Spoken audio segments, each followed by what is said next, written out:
Hi, everybody. This is Dr. Scott. We're in the TOS Guy, and we are live streaming from beautiful Sunnyvale, California. We're having wonderful weather here. I hope all of you are enjoying an Indian summer. Today, we have a special guest. Win is a longtime patient of ours. I believe you first reached out to us in 2022, was it? That's right. Win is one of our great success stories. We're really lucky to have him with us. He's a great speaker, and he's got a great motivational talk about the challenges he's overcome. Win, tell us about when you first contacted us. How did you find us and what was going on at that time?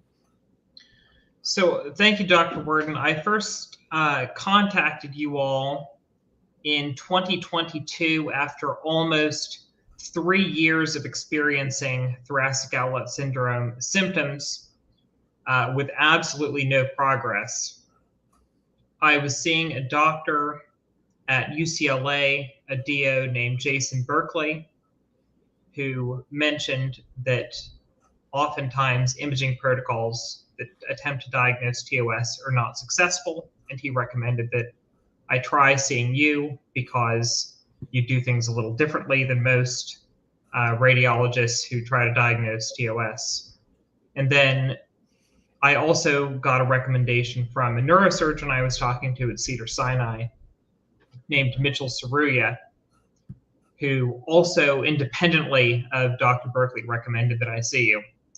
And when folks are recommending a radiologist who has a super secret protocol that isn't like everybody else's, and you've been seeing about 40 doctors over the course of 3 years who haven't managed to turn anything up, you're probably going to be a little skeptical, as I was, but seeing you totally changed the course of my life. So my skepticism was certainly disproven. So at the time, what kind of symptoms had you been having, and did you have the diagnosis of TOS at that point? I did not have the diagnosis of TOS. In fact, I had been diagnosed with all sorts of other things. I was diagnosed with CRPS, or complex regional pain syndrome, which certainly is not what I ended up having, but I had also been diagnosed with some other cervical spine issues, or at least those were suspect, and that I even had some, as a result of some nerve conduction studies, some thoughts that maybe the issue was in my elbow, and it was something that would require something like Tommy John surgery. And so none of that ended up being it, of course, but I had been experiencing the neurological symptoms of thoracic outlet syndrome, so referred nerve pain that went from about the bottom of my earlobe all the way down to my hand, and especially my pinky and ring fingers, and then everything down the way. So really, really bad pain along my collarbone, in my shoulder, going down the arm, especially in the tricep and elbow, and then all the way down to the hand. You were doing some pretty heavy weightlifting around that time, weren't you? I was, not during my recovery period, but directly before the onset of symptoms. I was doing very heavy weightlifting. I did powerlifting in college, and it was during a barbell bench press that my symptoms just rushed on. It felt like an acute injury. It was during one repetition in particular that I felt the electric feeling just shoot straight down my arm and into my hand. And usually when you get something that seems acute, your expectation is that it will slowly improve over time. But the odd thing is, when I stopped exercising, and then as I continued to wait days, weeks, months going forward, that electric shooting just never stopped. And it actually took me, nearly 3 years to figure out what was going on. It was just constant pain. Once you saw the words thoracic outlet syndrome, I'm sure you hit Google, knowing the type of guy you are and your inquisitive nature. What did you think when you read about it for the first time? That's a good question because thoracic outlet syndrome is it's a tough diagnosis to pin down, is what all the doctors who I saw told me. And Dr. Berkeley described it sort of as jokingly, as a dumpster diagnosis, meaning you've ruled everything else out and you've thrown it away, and now that can lead you to the assumption that perhaps it's thoracic outlet syndrome. After seeing you, I no longer really believe that's the case. I think it can be diagnosed. It's just that traditionally the diagnosis tools have been so poor that it has historically been a diagnosis of exclusion. But when you're dealing with all of these different, rule out cervical spine, rule out elbow, rule out, cervical rib, even you're just ruling things out time and time again. That often doesn't make you think it is something. It just makes you think, well, it's not all these things. And frankly, a lot of the doctors I saw suggested that it was something psychological, that probably the pain was something that was maybe linked to depression that I was experiencing, which of course was linked with the onset of chronic pain. It's pretty hard to avoid depression. Certainly Sure. in my case, that was true. So yeah, I really, to answer your question, I did not think for sure that I had TOS because of how hard it was to determine the likelihood of having it with the medical care that I was getting before I saw you. And how old were you at this time? I was 22 at the onset of symptoms, and then I was 24 going on 25 when I ended up getting surgery just a couple months after I got my NeoVista MRI with you. Now, during the time you found out about thoracic outlet syndrome and you're starting to learn about it, your mom was helping you, right? She was helping me a lot, and she actually was the one who really pushed for me to see you. I remember I was getting pretty blue about or bearish about my ability to get better at that time, because when I say I had seen about 40 doctors over 3 years, it wasn't just a one-time visit. I mean, I probably was going to about 2 or 3 doctor's visits a week trying to figure this out with no success. So I was getting close to being ready to throw in the towel, and she said, "No, you gotta try this." So, was your mom trained in anything scientific or technical or computer oriented? Just love for her son. I would also say I roped her into trying to help me probably about a year and a half in. So she was a little less burnt out than I was at the time. I don't know if that necessarily contributes to her optimism, but she's just a great mom. She was always more optimistic than I was as I was going through it. And that really helped me psychologically to get through the chronic pain. So that timing is interesting. When you were running out of energy and you were getting down about it, that she gave you a fresh injection of motivation. She did. She really. I almost don't even have words to express my gratitude to her. I wouldn't have made it. Yeah. That's great to hear. It just reinforces what we hear from a lot of patients, the value of a support group. It's so tough to handle this on your own if you don't get diagnosed. How do you feel now about the exclusionary diagnosis, that it's just what you're left with if you rule out everything else, versus the positive confirmatory diagnosis now that you've been through all this? A confirmatory diagnosis gives you so much more peace of mind when you're facing that choice to get surgery. I don't think, because I'm very conservative, lowercase c, with my attitude toward receiving interventional treatment, that the exclusionary diagnosis was always going to be insufficient for me to decide to get surgery. It was not going to be enough information for me to act on, Hmm. especially with all these other potential diagnoses floating around. And after enough suggestions that it was something psychological too, I didn't want to get muscle cut out of my neck or my pec minor tendon removed when there was this possibility that something non-interventional could be the answer.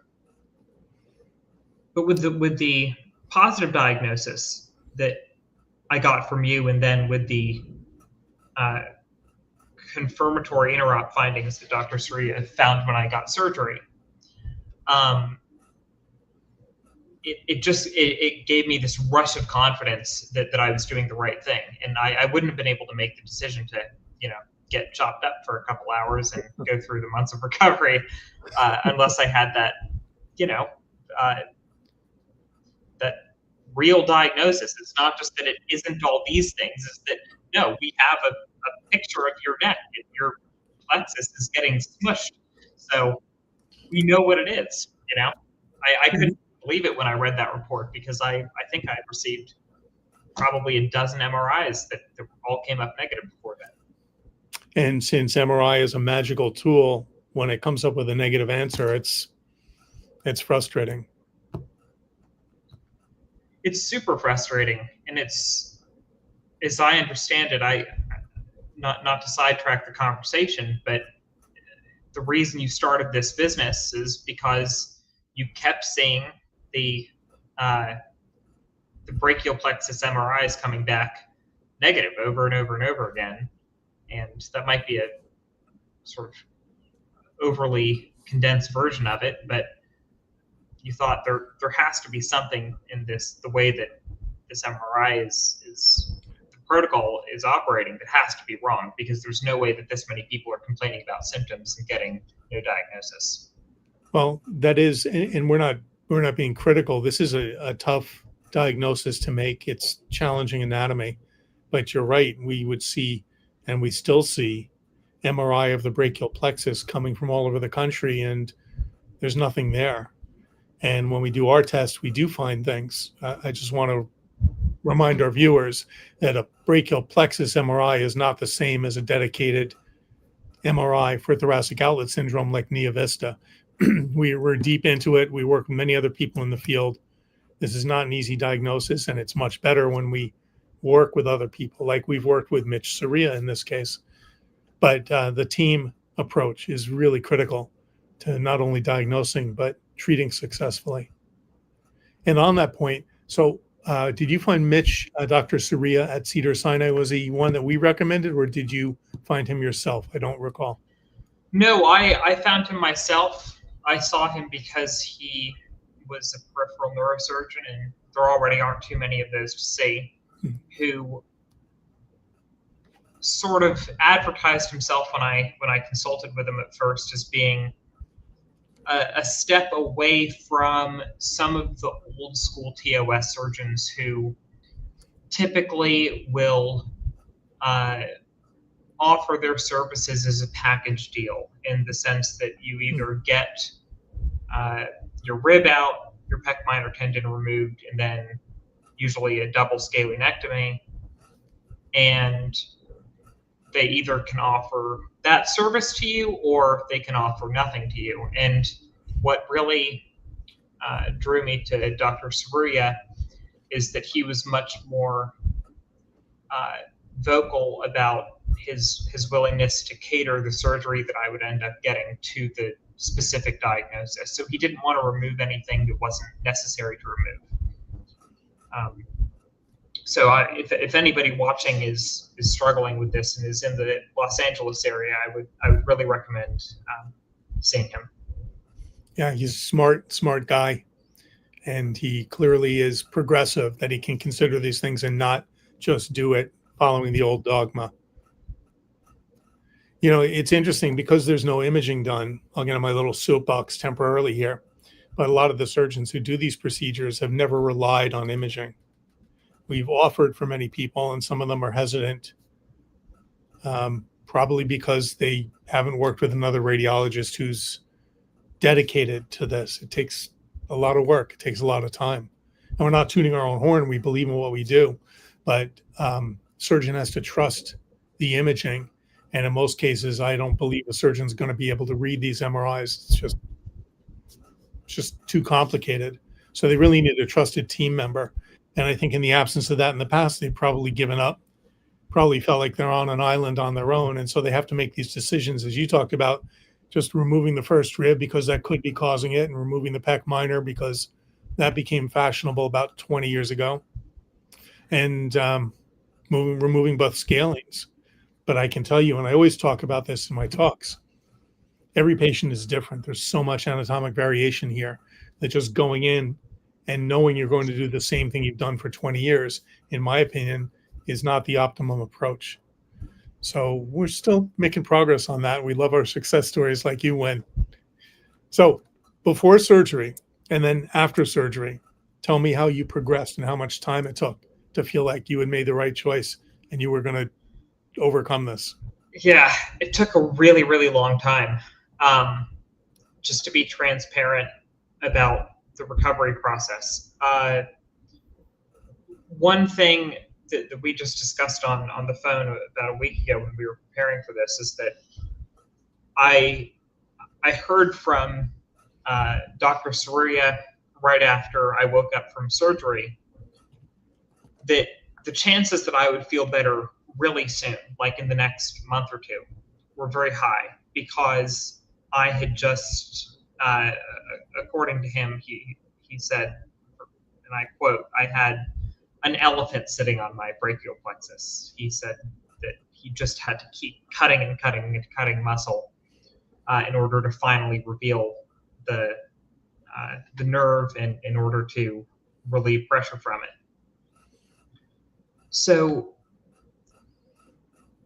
even though he very confidently told me that he had removed the cause of my chronic pain, I had been in chronic pain at that point for such a long time, and it was fairly extreme.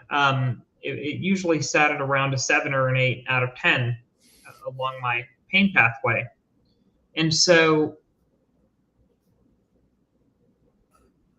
there isn't great language to describe what happens to your brain when you've experienced chronic pain for so long, but it's essentially something like your brain learns the pain. It learns that the normal state is that it is feeling the pain in that region that it's used to feeling it.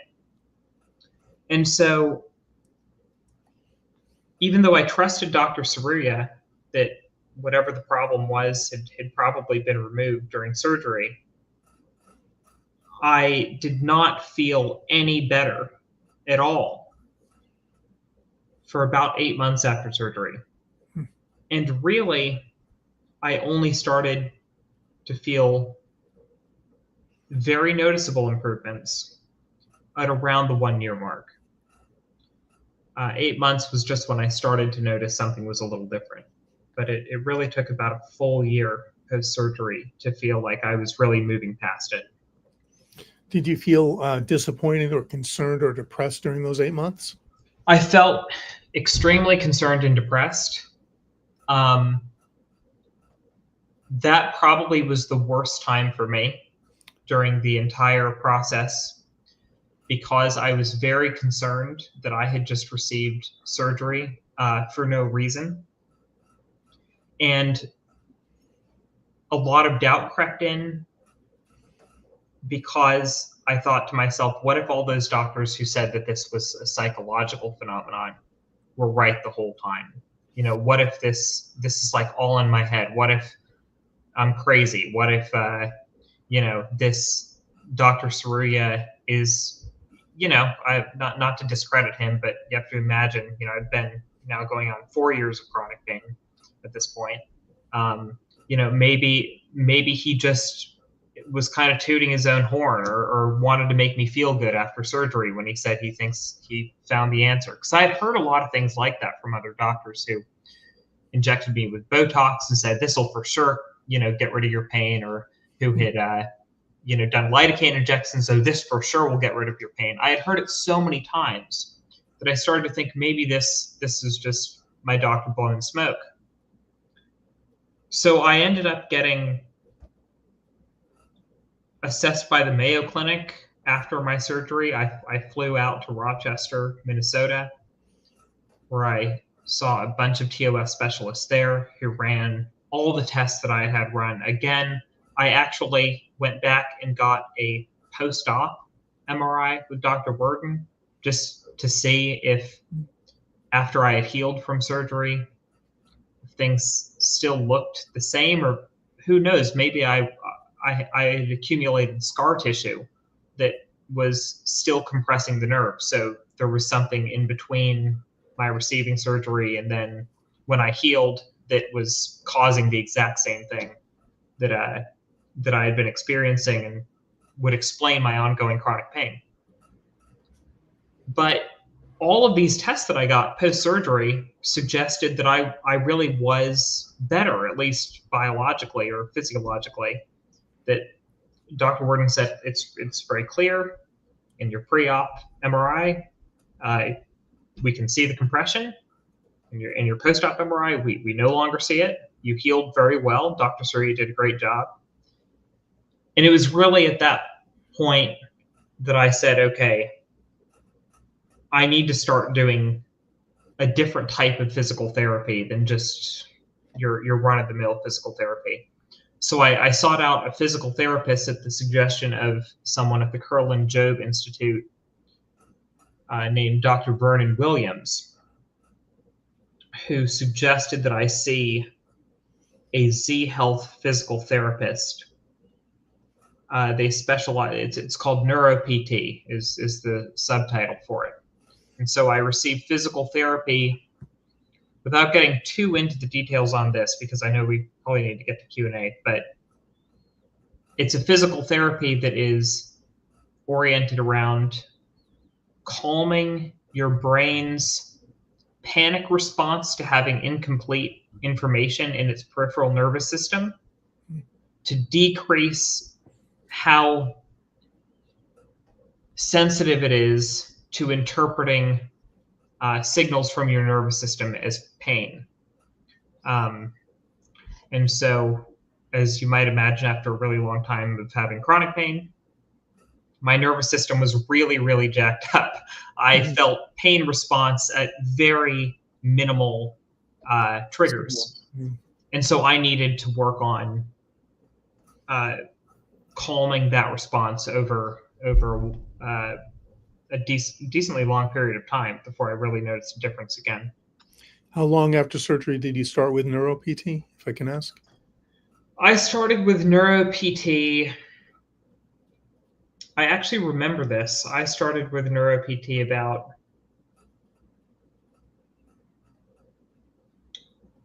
man, 10 months after surgery. Okay. And I was still feeling a lot of pain at that point. How long did it take until you said this might just work?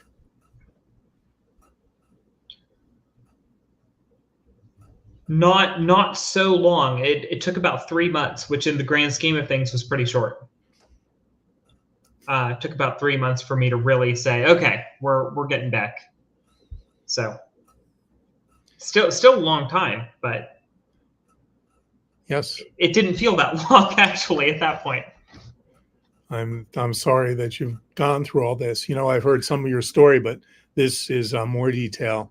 And we do have a few patients we've suffered with this through, and I'm thankful every day that I don't have to live through this. I think it takes strong people like you and strong support system like your mom to do as well as you did. That's really a long time to wait. So kudos to you. And Thank you. I wish I could say I walked through it gracefully. I was not my best self during that time, for sure. I think that's natural, don't you? You're young, you're healthy. I do. You're an athlete, and now you got to take this setback, and there's not like somebody told you there's a tunnel, you only have 100 more steps to take. It's hard. Yeah,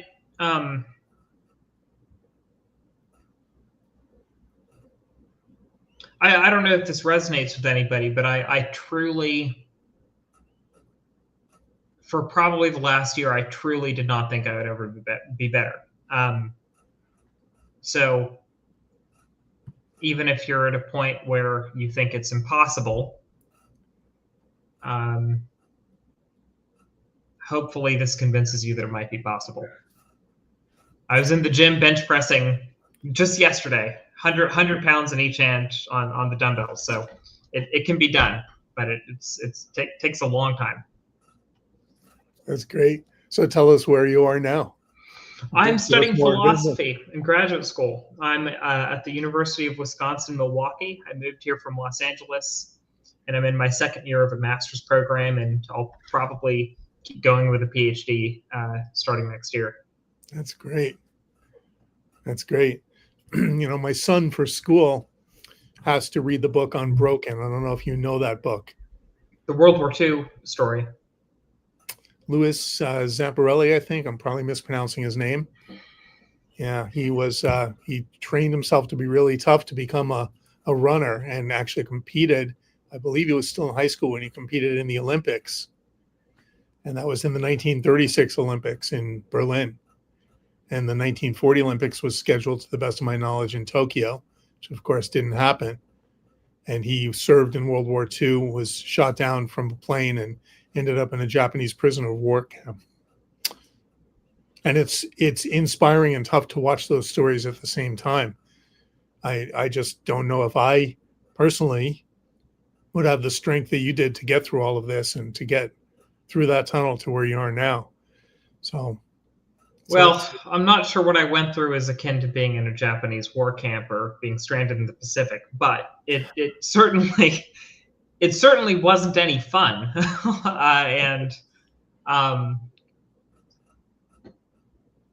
I think it really was, and I would think about this all the time while I was going through it, and I was like, what is the real problem? And it was the uncertainty. If I had that level of pain, but I knew that there was some sort of fix that could help, or I knew that there was some end date, then it wouldn't have been so bad.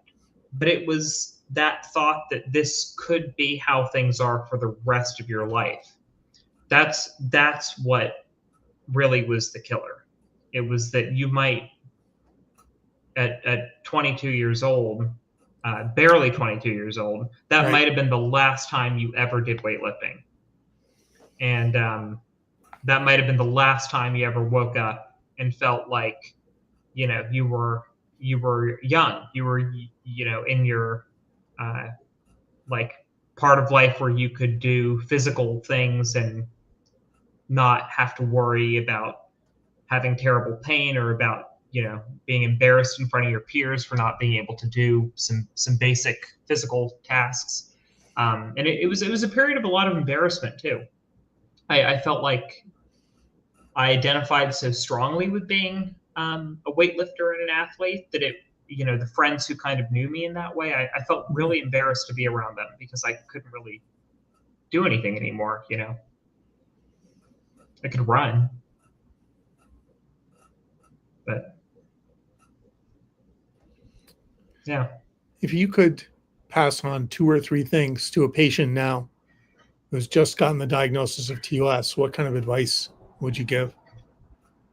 Well, if you just got the diagnosis, then things are really looking up, because that you just did the super hard part. The hard part is I have this pain. I have no freaking idea where it's coming from. Often people who have TOS are younger.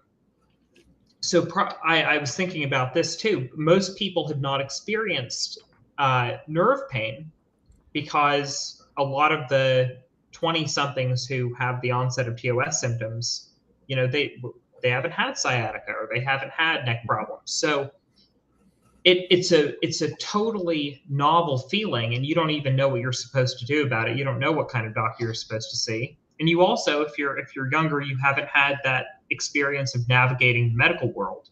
So on top of both of those two things, which are like, steep learning curves, you also have if you are not in a big city, probably it's hard to find a specialist who can really help you with TOS diagnosis because it's pretty niche. And then you've also had to find your way to Dr. Worden, which in of itself, finding the doctor who can refer you or doing the online research to lead you here is very hard and takes a lot of mental fortitude. So if you're this far, then the hard part's over, which is really nice because the difficulty for me is, as I look back on it, it was, I had to see doctors for 2.5 years before I found someone who mentioned Dr. Worden. And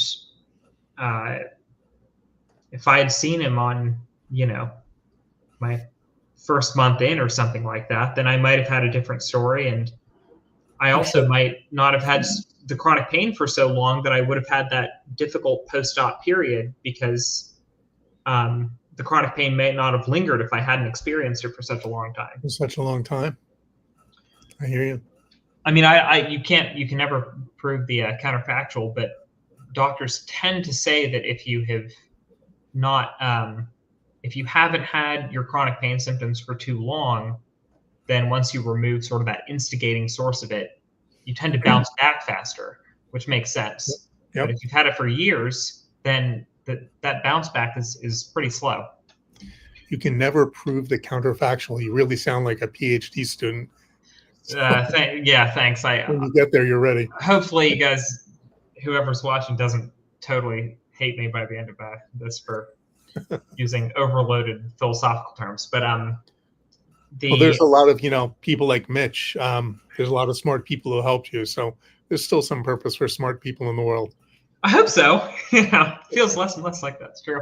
But so advice, or things I would have someone who just got the diagnosis to know. 1, the hard part is over. 2, the surgery actually it's not a cakewalk.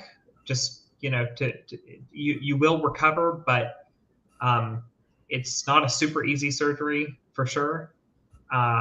So depending on how severe your symptoms are, you shouldn't just be super gung-ho about getting surgery. You should still weigh how bad your symptoms are in comparison to the effects of surgery, and also how extreme your surgery is going to be. For example, if it's recommended that you get a rib removal, I didn't have to do that, but that's a whole extra category of severity. My pain was so bad that I was willing to do basically any surgery that was recommended to me, but I understand that's not true for everybody who has thoracic outlet syndrome. And then lastly, and most importantly, the surgery is what gives you the possibility of recovering. The surgery is not the recovery.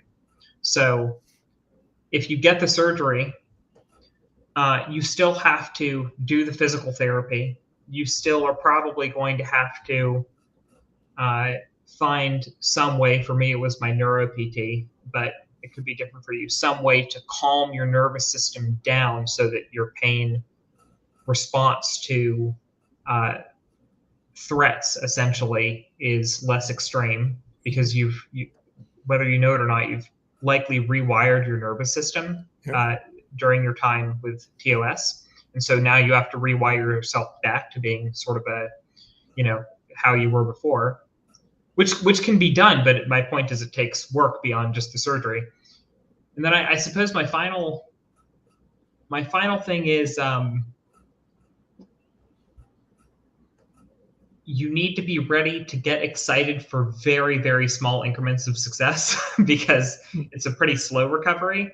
So instead of being doom and gloom about, I don't really feel that much better, you have to look at any improvement as a huge deal, and really, somehow be optimistic enough to say, if I can do just a little bit more weight today during PT with a little bit less pain, that's gigantic, because you do that 100 times in a row and all of a sudden you're better.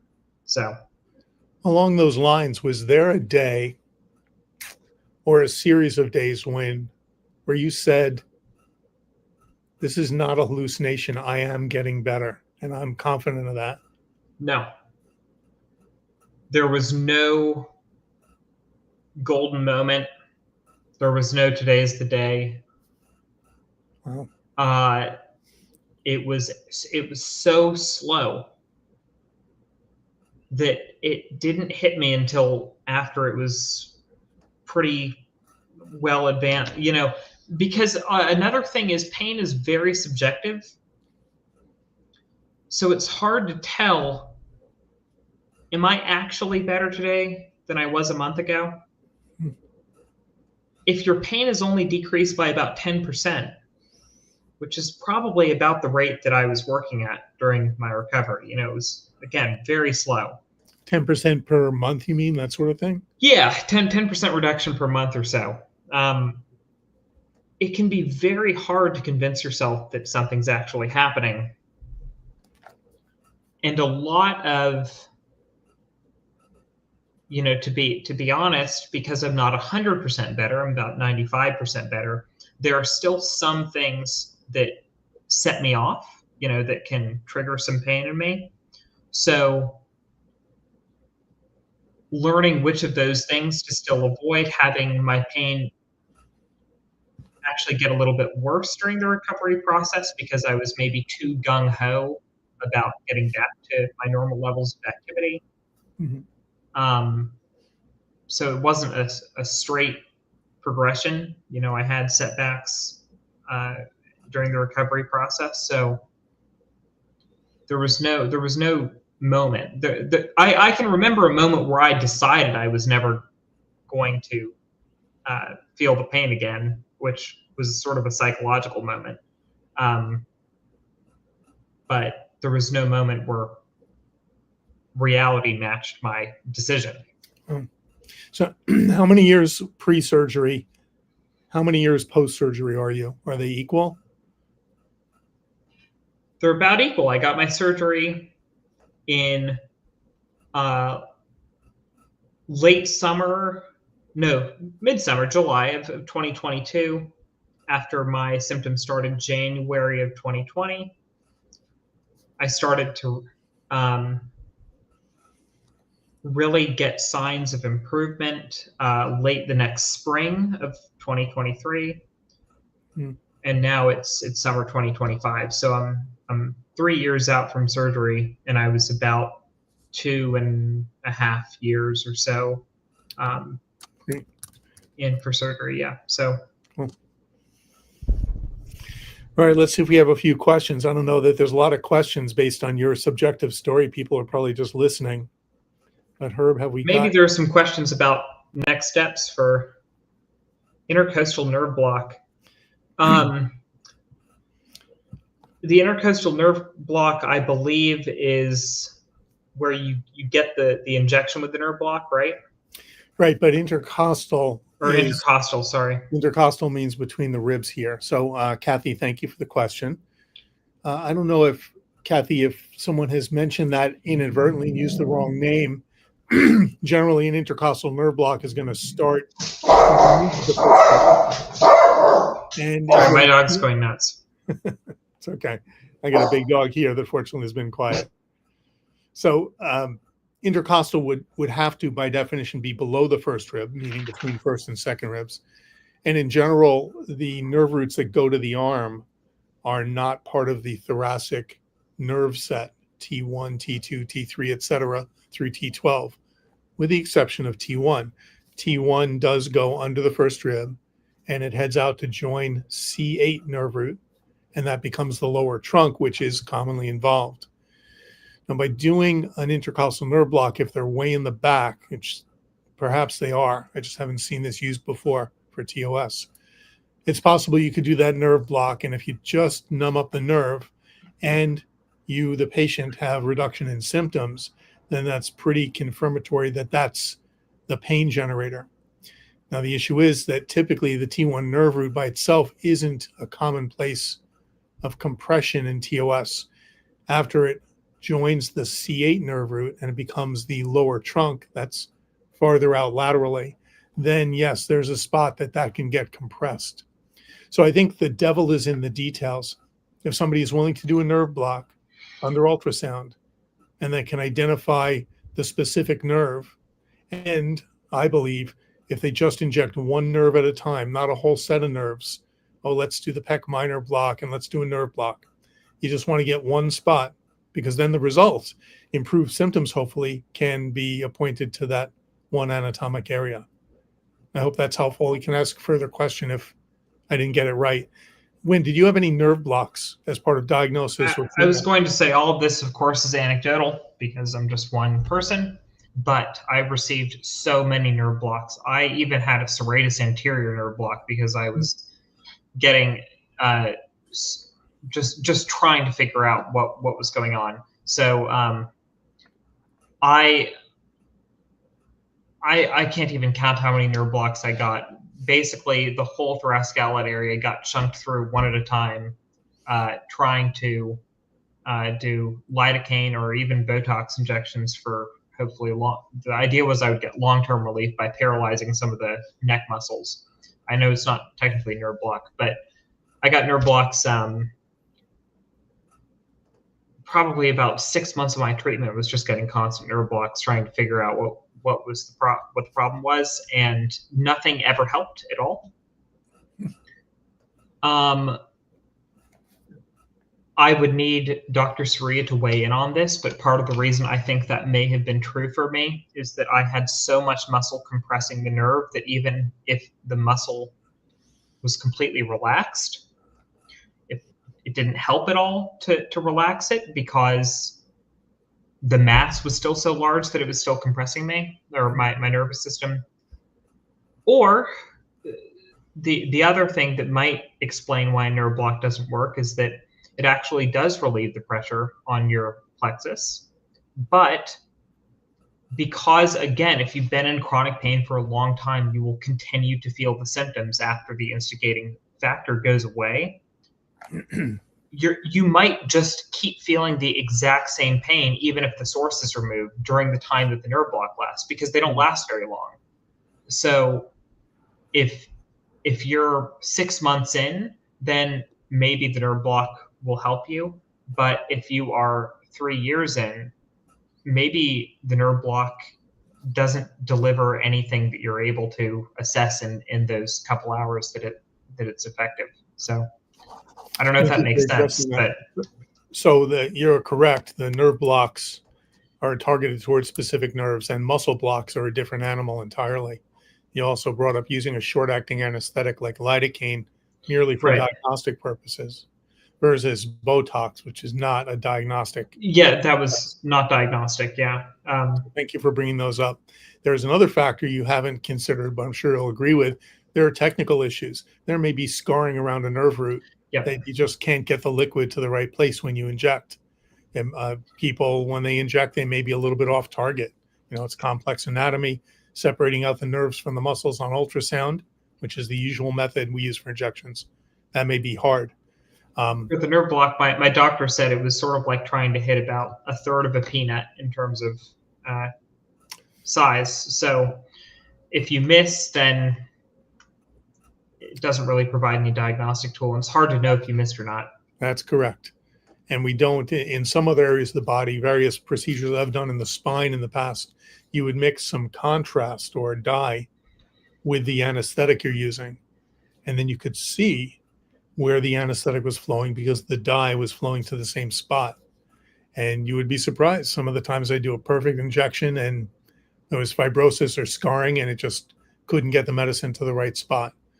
So that's a challenge. Thank you, Fred, Kathy, for spurring a conversation, a discussion on nerve blocks, which we can go into in more depth in another talk. Julie Starr says, I am 4 weeks post-op from first rib removal, diagnosed with venous TOS. Yes. I was feeling pretty good up until the 3rd week. I started to feel pain in my left shoulder, neck, and sometimes head. The surgeon suggests a physical therapist and to see a neurologist.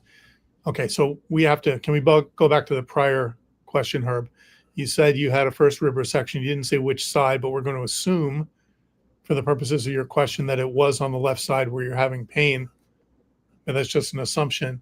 I'm also going to say we don't give, through this entity, we don't give specific medical diagnoses, so we're going to talk in generalities. If you had a rib resection for venous TOS, there are a number of different ways to do it. Hang on a second, I'm getting a warning on here. I want to get rid of this. Do you want to install computers? All right. So I've known several different doctors who took different approaches to a first rib resection, and especially for venous TOS. Venous TOS is associated quite often with a blood clot, and that blood clot can form in athletes, people who do a lot of overhead work. It can form due to the subclavius tendon up front being prominent, where there being degenerative changes, where the clavicle or collarbone approaches the manubrium or breastbone. The cartilage of the first rib can be prominent or fractured, I suppose, or calcified, but the nerve goes through a different space than the brachial plexus or artery go through. And that means neurogenic TOS, a doc would aim for a different part of the rib theoretically. Now, depending on how you were diagnosed, if they haven't done a test like we do with Nia Vista, they could just assume that removing part of the first rib will take care of the issue. But in fact, you need to address a different portion of the first rib. These are variables we don't have here at our fingertips. I will also say that even in completely successful surgeries, as Wynn has informed us, this is not a minor surgery, and it's a good bit of messing around with complex anatomy. The recovery period can take a while. Even as things are healing, they can heal. Like when you have a healing cut on your skin, it can be very painful. And then you have abnormal positioning of your shoulder girdle and your arm because you have this structural strut removed. So there are many reasons why you could have pain. I presume your doctor has ruled out things like an infection or a blood clot or a fluid leak. If it was done on the left side, there's a thoracic duct that empties all the lymph from the body. That could be theoretically injured. It's not frequent. So it's not the kind of thing we would answer specifically, but in general, your doc has to physically examine you and get a history and understand what are the most likely things that he or she might think. You might need imaging to rule out things like fluid collections, blood, infection, which should be obvious clinically, and to assess whether that part of the first rib has been removed adequately to allow the vein to open up. Now, Wynn, I'm going to let you answer some of this after my soapbox talk here, because you had surgery that we know was successful, but it took a while and you had to suffer through pain for many months. I first will say, I'm sorry you're still going through pain. On the one hand, 4 weeks to expect to feel totally better is fairly optimistic, as it was in my experience. But remember, I did not have, I maybe should have been clearer about this at the beginning. I did not have venous TOS. I only had nerve symptoms. So I feel underqualified to weigh in too heavily. I think my only recommendation, my prescriptive recommendation would be if you are experiencing nerve pain, because perhaps you had some nerve pain going along with your venous TOS and the nerve pain has resurfaced. Again, that's pretty normal. They actually mess with a lot of your nerves during the surgery. It took me about 4 to 6 months to get the sensation in that upper pec area by my rib back. So that could be the source of some of the pain, that they actually had to really aggravate your nervous system during the surgery. And even if I were feeling totally fine, for sure PT is an important part of the recovery process. Even if I were feeling perfect, I would still get physical therapy because you've altered your anatomy fairly heavily, and now you have to strengthen some parts of your body to make up for the parts that are now missing. So at least on that part, I can say very confidently, PT is a good idea. And also, there's a recommendation here to see a neurologist. So, are you having neurologic symptoms down your arms where you started with venous symptoms only? Is that new? Or is that something that you had a mix before of neurogenic and venous symptoms? So, that would take some clarification.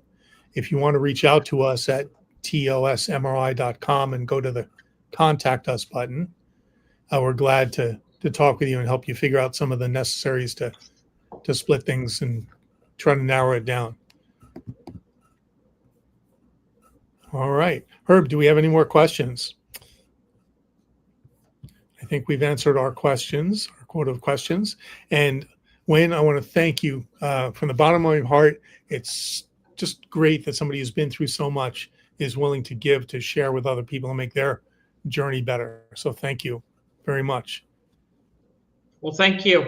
Obviously, no amount of thanks can really encapsulate the difference you made in my life. So I'm glad I at least got to help you out during this talk. Oh, you're very kind. You know, this is why we do this stuff, right? We love our success stories, and you're a great success story, especially young, ending up after going through all this, still being young and healthy. That's great. And yeah, got a couple healthy years left, I hope. Got to resurrect the. I mean, that's something I feel really grateful for a lot. Is it's rare that you get to be young twice. I was young, and then I felt really old because of all my physical limitations, and then I got it back. So it was sort of, I get to feel super grateful for this gift that I have right now. Thank you. I love the positive outlook, and kudos to your mom as well. I actually remember exactly where I was when you and your mom first reached out to me, which is weird because it was several years ago. So we're really glad to have been part of this journey. Thank you. I'll remind everybody, I am Dr. Scott Worden, the TOS guy. Again, we're in Sunnyvale, California. We are at tosmri.com. We're happy to answer questions. Reach out to us to see if we can help you and connect you with other specialists in the field like Dr. Mitch Soria, who we heard about here. He's at Cedars-Sinai. Great guy, very smart guy, great surgeon, and obviously he's helped more than one person here. Everybody have a great day, and we'll see you for our next live stream.